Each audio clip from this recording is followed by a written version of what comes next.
Hi everyone! Our art project for this week has to do with printmaking.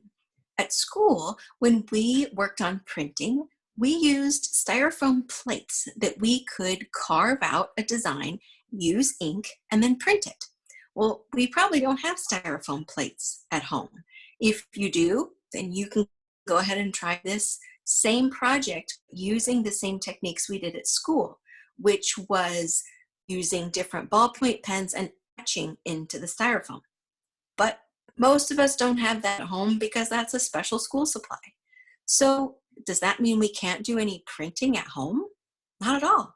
We can use things found in the backyard to create our own prints. For this project, you are going to need leaves. You're going to need fresh leaves. Old, dried up, crinkly ones don't work. Even leaves that have sat inside for a couple hours don't work as well. So try to go get the leaves right before you do your project. You're also going to need some Q-tips, a little bit of water, some markers, and a piece of paper. We're going to be creating leaf prints. Now, one thing you'll notice about these prints is they're not all the same. It doesn't come out exactly the way you might expect it to, but that's part of the process. It's kind of the art in itself is that comes out a little bit irregular, and that is really cool.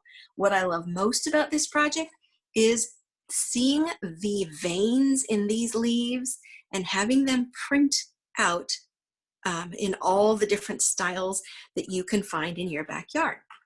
So let's get started. You might also want a paper that is kind of a scratch paper, because one thing I notice when I'm coloring is it's really hard to just stay on the leaves. Now, about these leaves that you are collecting, if the leaves are really waxy, which like they're really shiny, they won't work as well because the markers won't stick to them very well. The leaves that work really well are the softer ones, the ones that just don't have any waxy substance. They're a little more fragile and they actually work much better. So once you have found a whole bunch of different leaves, you're going to want to turn them over. We are using the back side of the leaf. Now, this one really shows it well. The front is pretty. And by the way, this is just a weed from my grass. So really you can get a lot of different things just right outside your door. So this leaf is pretty on the front, but look at the back. The back has a lot of texture. I'm going to color on the backs of all the leaves, not the front. The back of the leaf is where the veins are, and it'll show up much better. And you do have to color pretty softly because it's very easy to tear the leaves as you're working. So color softly. I'm going to do a whole bunch of warm colors this time. So you want to start by coloring the back of the leaf. You just kind of go over the back fairly softly because again, we don't want to tear it. And you can blend the colors. You can use multiple colors on each leaf. It'll come out pretty cool if you do that. So once I have a leaf that's colored, I'm going to just set it aside, keeping the color side up, but that way I can get several colored at once. Let's see, I said I was going to use warm colors. So that means I'm choosing reds, oranges, yellows, pinks, but you could use any color you would like.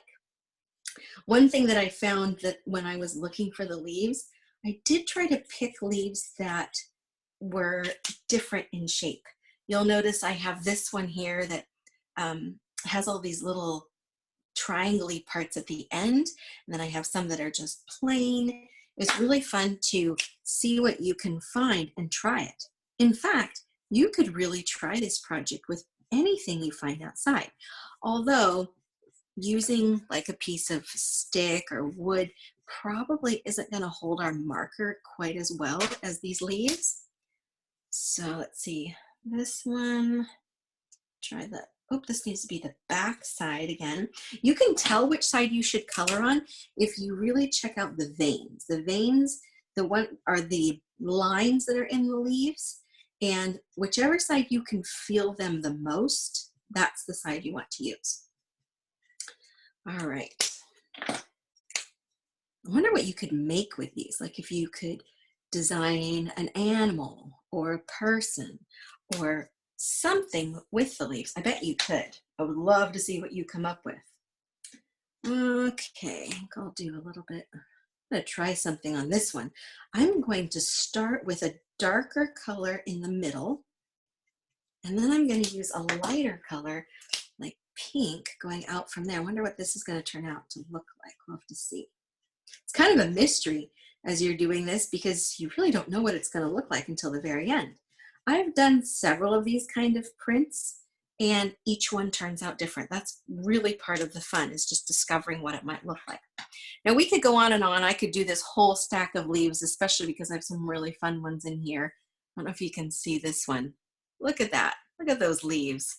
All that veins, that would be a really cool one. Have fun figuring out what leaves you want to print with. But now let's get to the next step. So I have these leaves that are colored. I'm not using these ones. They weren't going to work, plus I tore one of them. And now I need to arrange them on the paper that I want to print on. So I'm going to scoot those over a little bit. And here's my clean piece of paper. Because the ink is probably dried on some of these leaves, I'm going to get this paper just a little bit wet. You could use a Q-tip and the water, and you just kind of want to lightly get it wet wherever you're going to put your leaf down. And if you're not sure, you could always do one little bit at a time. Let's see, I can see the water that's on there. So I think I'm going to put this one down right here. And I'm not printing it yet. I'm just setting it there because I'm going to need something heavy and flat. I could use my hands too to print these leaves, but it's much easier to get them laid down, put that scrap piece of paper that you were using down on top, and then put a book on top of all of it, because then the book does the hard work by pushing down the leaves and you get a much more even result. All right, just about added all of my water on here. You don't want it too wet. The leaves will start to kind of run. Let's see here. Try this guy right there. I'm excited to see how this turns out. And this one over here.